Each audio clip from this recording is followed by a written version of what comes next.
Well, from the ruins, the rose like queens reborn. Sport Breakfast hitting your speakers this morning. Good morning to you. Welcome to Sport Breakfast on your numero uno, Magic 102.9 FM.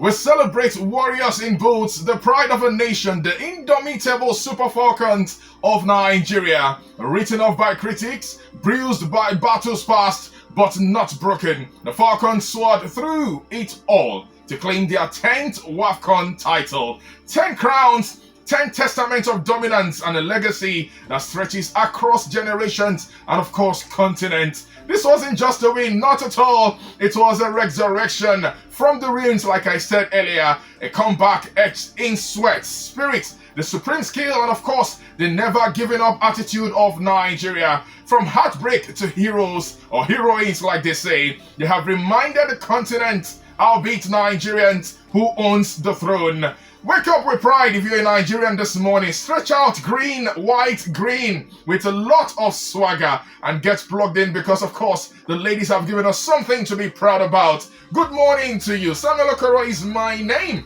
I've got Judah Chang this morning on the show. Well, good morning to you, Oji. And he's wearing green as well. Definitely representing my color with pride. Wow. My country with pride. That's the whole idea, Sam. You could feel the shivers, moving down our spines at the weekend. We were almost going to be disappointed, and we just, 45 minutes to turn things around. Our girls were able to march on like the Trojan horses that they are. They could easily have taken off their guard and then felt disappointed during that game, but that wasn't the team. I'm talking about the famed Nigerian spirit came up again just when Nigerians needed it the most. 2 goals down in the first 24 minutes. That could easily have been the end of our Mission X battle. But guess what? The girls had other answers. Big shout out this morning to all of the girls. Special shout out to Esther Okoronkwo. I thought she was a major difference in that game at the weekend. But not for her singular effort. Probably we would have been singing a different song right here. But all the same, Sam, cheers to the girls. They went out on a mission. One job to do, which was to make it the 10th title against some very fierce foes, in the process. Zambia, South Africa, Morocco, all of these teams have had 1 or 2 wins over us in the last couple of years, but our girls held strong and delivered the goods just when it mattered the most. But champions again, Mission X accomplished, and like OJ did say, nations were thrown at the Falcons, and guess what? They fell. All fell by the roadside, and that's how we welcome you to Sport Breakfast. You're welcome, of course. This is Sport Breakfast right here on Magic 102.9 FM, and where best to start from than the Super Falcons triumph right there in Rabat, Morocco at the weekend. Well, there were 2 goals down in the first 45 minutes. Many had actually given up on them. Many actually felt they wouldn't be able to get the job done right there in Rabat. But then, guess what? Something happened. The miracle of Rabat happened. And of course, the Falcons were able to crawl their way back 2-1, 2-2, 3-2. But let's really talk about that game and what you felt in the first 45 minutes. Having seen your darling, okay, they're not your darling, they're my darling Falcons. But having seen the Falcons, go 2 goals down in the first 45 minutes. You were of the opinion that the Moroccans had a better chance, to play. And I was beginning to see reasons with you in the first 45 minutes. But all I wanted was a goal from the Falcons. And I knew it would change a lot of things. But after the first 45 minutes, I was actually asking who would be able to deliver the Falcons. That was the answer I honestly didn't have. But then, the first 45 minutes, how did you feel in that moment? Well, I felt maybe disappointed, but not surprised. Yeah. Because I had my own analysis about the teams. I had seen them play throughout the tournament, and I felt honestly that tactically, the Moroccans were better than us. I saw that, and clearly, Sam, from the early goals, you could see the build-up play and all of that. But I think probably what counted against them much later would be the issue of inexperience. They were gunning for their very first title.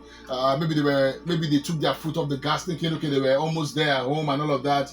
But then, like I said, we needed that famed Nigerian spirit, to turn around, the tide, and it just did. And once we got that goal, right? Once we got that first goal of ours, yeah, of course, to half the deficit. Yes, it was just always going to be Nigeria mounting pressure on the Moroccans, and luckily for us, really, that penalty call came our way. We converted Esther Okoronkwo, and then, of course, we got that second, through that Crazy run from Esther as well. Esther again. It just made it look like Sam, it was going to be our day after all. And then when it looked like we were just almost going to lose it because the Moroccans got what looked like a penalty. The VAR came to our rescue. Maybe, Holy smokes! Maybe some other referee Sam would have given that penalty. Holy smokes! Because if you look at it, yes, maybe it was unintentional, yeah, but was her hands away from her body? That could be very, very, very debatable. But really. I think what I even saw was the ball not hitting her, or maybe I was watching from a sentimental place. That's not touch her hand now. Really? It did. I actually felt her hand was slightly behind her back. You got touch her hand. You could also argue what was the difference between her. Was it in a natural place? Was the hand in a natural place? In a natural position? Hardly do we have defenders put their hands by their side anymore, because somehow. But you don't stretch your hand either. You have to gain some kind of balance. You're in motion. Yeah, but the point is, in defense, you don't stretch your hands. You don't. So, she didn't stretch her hand. So I'm saying, was her hand in natural position? Her hand was not by her side. That's the point I'm trying to make. So I'm saying we had our heart in. Now, if the referee had given that penalty, I'm not sure maybe Nigerians would have been really, upset, because it was, like I said, some referees would have given it. But thankfully, Sam, the Namibian referee opted not to give that, and that made me even believe further that it was going to be our night, because at 2-2, with a few minutes to go, the Moroccans getting that penalty call.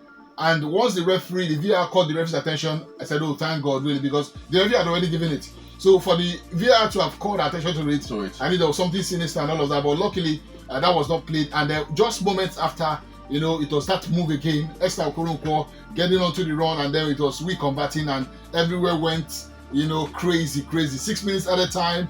Did we have a heart in our mouth? I didn't, because I knew the momentum was with us at that time. Okay. Worst case would have been that. Penalties, but I'm really happy some our girls, have done us proud. I mean, they've been talked about all over the continent, all over the world, for the feat that they did and the manner in which they did it. You called it the miracle of Rabat, and you're not wrong at all. Yeah. Because you could get into a final. The final could end in a 1-1 draw, or a 1-0 win, or a 2-1 win. But that wasn't the case. We're 2 goals down. Psychologically, we're down already. Out. We're down and out. We talk maybe these girls, social media, frenzy ladies, and all of those stuff. Some WhatsApp group were already bashing the girls, telling how very, But guess what, Sam? They had other answers, and for me, I think it's really a big plus, to the girls. So all of the accolades that they get, whatever commendations or flowers that they get today, I think they deserve it wholeheartedly.